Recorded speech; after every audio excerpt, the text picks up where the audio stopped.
Hello everyone and welcome back to our YouTube channel.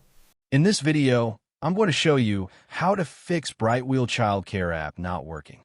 First, to resolve this issue, we will first head over to our device settings. From here, scroll down and tap on General.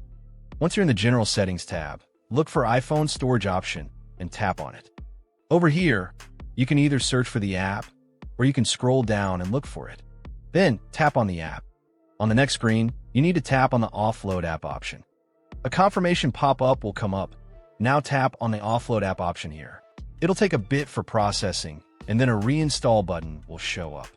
Simply tap on it to reinstall the app.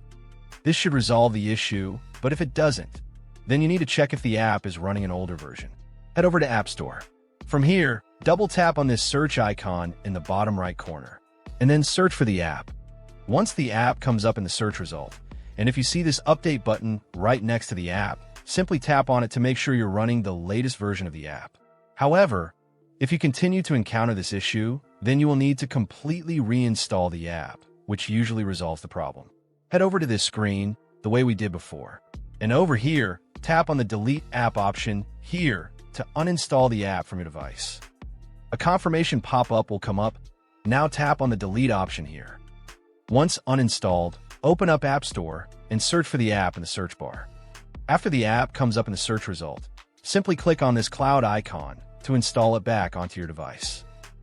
Hopefully, this resolves the issue. If it does, consider sending a super thanks to support our channel. And also don't forget to hit the subscribe button. We'll see you in the next video.